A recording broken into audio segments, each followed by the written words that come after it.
یہ ضرور کہوں گا کہ میری نظر میں عمران خان بہت بہادر اور ایماندار شخص ہیں۔ ماسکو میں ہماری بہت مثبت بات چیت رہی۔ روسی سفیر کا کہنا ہے کہ عمران خان ایک لیجنڈری شخصیت ہیں۔ میری نظر میں وہ ایک ایماندار اور بہادر انسان ہے۔ پاکستان میں تعینات روس کے سفیر نے پالیسی ریسرچ انسٹی ٹیوٹ میں پاک روس تعلقات کے موضوع پر گفتگو کی۔ اس موقع پر انہوں نے چیئرمین پی ٹی آئی کے حوالے سے گفتگو کرتے ہوئے کہا ہے کہ میں یہاں آپ کا مہمان ہوں، اندرونی مسائل پر بات نہیں کروں گا، مگر یہ ضرور کہوں گا کہ عمران خان ایک لیجنڈری شخصیت ہیں، ہم ان کی بہت عزت کرتے ہیں۔ پاکستان کو افغانستان کی غیر قانونی تجارت سے سالانہ $3 ارب کا نقصان۔ پاکستان کو افغانستان کی غیر قانونی تجارت سے سالانہ $3 ارب کا نقصان اٹھانا پڑ رہا ہے۔ ذرائع کے مطابق افغان تاجر ٹرانزٹ ٹریڈ کے ٹرکوں پر لگے ٹریکنگ سسٹم کو غیر مؤثر کر دیتے ہیں۔ ٹرکوں سے سامان سستے داموں بلیک مارکیٹ میں فروخت کیا جاتا ہے، جبکہ ٹرانزٹ ٹریڈ کی آڑ میں اسمگلنگ میں منشیات کی خرید و فروخت کا کام بھی کیا جاتا ہے۔ خام تیل کی عالمی مارکیٹ میں قیمتوں میں 2% کا اضافہ۔ عالمی مارکیٹ میں خام تیل کی قیمتوں میں 2% تک کا اضافہ ہو گیا۔ اس اضافے کے ساتھ خام تیل کی قیمتیں گزشتہ 10 ماہ کی بلند ترین سطح پر پہنچ گئی۔ نیوز رپورٹ کے مطابق گزشتہ روز برطانوی ویرینٹ کے سودے 1.6% اضافے کے ساتھ $92.06 فی بیرل پر ہوئے۔ رپورٹ کے مطابق امریکی ویسٹ ٹیکساس انٹرمیڈیٹ کے سودے 1.8% اضافے کے ساتھ $88.84 فی بیرل پر ہوئے۔ ایشیا کپ، پاکستان اور سری لنکا کی ٹیمیں آج ٹکرائیں گی۔ پاکستان اور سری لنکا کے درمیان آج ہونے والا میچ کولمبو میں کھیلا جائے گا، جو سیمی فائنل کی حیثیت اختیار کر چکا ہے۔ فائنل کھیلنے کے لیے پاکستان کو ہر صورت میچ میں کامیابی حاصل کرنا ہوگی۔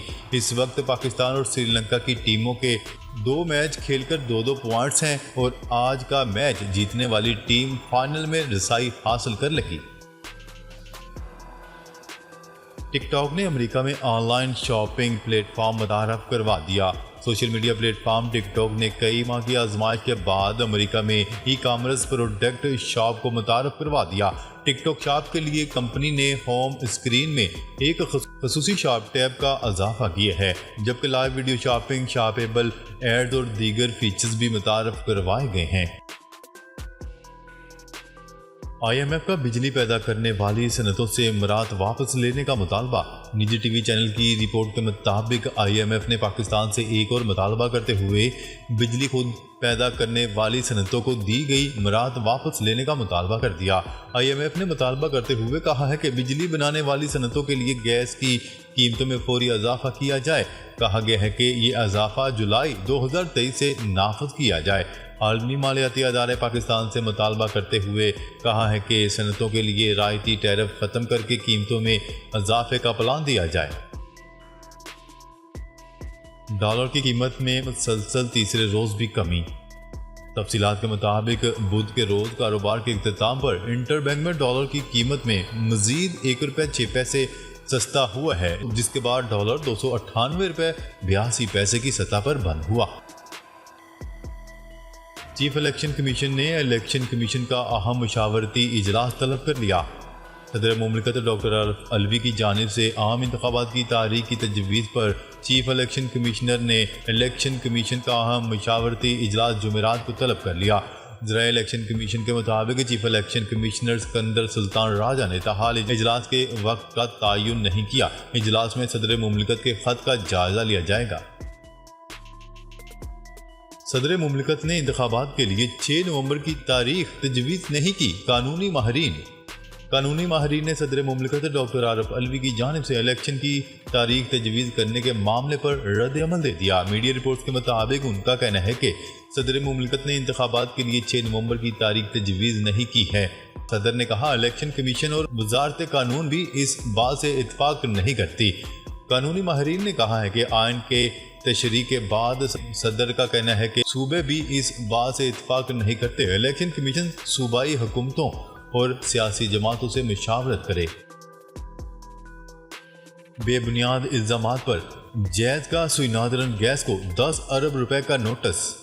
تفصیلات کے مطابق جیز نے سوئی ناردرن کا الزام مسترد کرتے ہوئے کمپنی کے خلاف قانونی چارہ کا فیصلہ کیا ہے۔ ترجمان جیز کے مطابق اس وقت ملک بھر میں 15,000 سے زائد ٹاور ہیں۔ ٹاورز کے بیک اپ پاور کے لیے استعمال کیے جانے والے تمام جنریٹرز ڈیزل پر چلتے ہیں۔